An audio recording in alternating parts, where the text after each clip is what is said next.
Linkin Park ရဲ့ပထမဆုံး album Hybrid Theory ကို Linkin Park ပြည်သက်တိုင်းသိကြမှာပါ။အဲဒီ album နာမည်ကိုဆွဲပြုပြီး Linkin Park ရဲ့ tribute band အဖြစ်ဖွဲ့စည်းထားတဲ့ music band တစ်ခုအကြောင်းပြောပြချင်ပါတယ်။ Linkin Park tribute band များစွာရှိတဲ့အနက်မှာဒီ band က member များဟာ Linkin Park အဖွဲ့ရဲ့ တီးချင်းများအပြင်ဂီတဖျော်ဖြေမှု style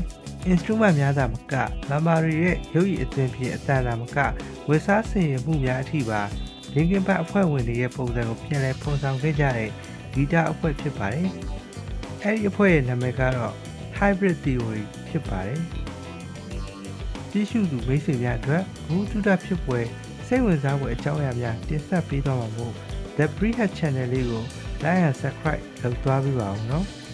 ။ Hybrid Theory ဘန်ဟာဆိုရင် Linkin Park ရဲ့ In the End,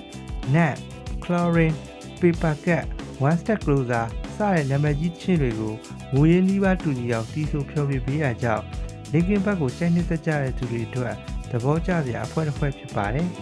။ဂီတဖျော်ဖြေပွဲကြီးတွေမှာလည်းသူတို့ကိုခေါ်ယူဖျော်ဖြေကြပြီး Chester ပါတဲ့ Linkin Park ကို live show တွေပါကြည့်ကြကြသူတွေအတွက်အနည်းဆက်ဆုံးအတွေ့အကြုံပေးနိုင်တဲ့အဖွဲ့တွေနဲ့လူကြိုက်များပါတယ်။ Hybrid Theory ဘန်ဟာပေါ်တူဂီခြေစိုက်ဘန်တစ်ခုဖြစ်ပြီးLinkin Park tribute band အဖွဲ့ဖြစ်ပြီးဆိုလျက်ရှိပါတယ်။ Hybrid Theory ရဲ့အဖွဲ့ဝင်တစ်ဦးဖြစ်တဲ့ Ivo Rosario က Chester Bennington ရဲ့နေရာမှာပါဝင်ထားပြီးသူ့ရဲ့အတန်ပါဝါဟာ Chester ရဲ့အတန်နဲ့အနည်းဆက်ဆုံးတူညီတယ်လို့ဆိုကြပါတယ်။နောက်ထပ်အဖွဲ့ဝင်တွေမှာလည်းသက်ဆိုင်ရာဘန်မာများနဲ့တူညီကြပြီးစတင်ဖွဲ့စည်းခြင်းတွေကပါဝင်ကြသူများလည်းဖြစ်ပါတယ်။ Hybrid Theory ကို Linkin Park ရဲ့ဂီတကိုပြန်လည်အသက်သွင်းဖို့အတွက်ဖန်တီးခဲ့ကြတယ်လို့ဆိုပါတယ်။စတင်ဖွဲ့စည်းချိန်မှာသူတို့ကိုယ်ပိုင်ဂီတတီးချင်းများကိုဖန်တီးဖို့ကြိုးစားခဲ့ကြပေမဲ့ Linkin Park ချင်းတွေကိုသာပြန်လည်တီးခတ်ဖို့ပိုစိတ်ဝင်စားကြပါတယ်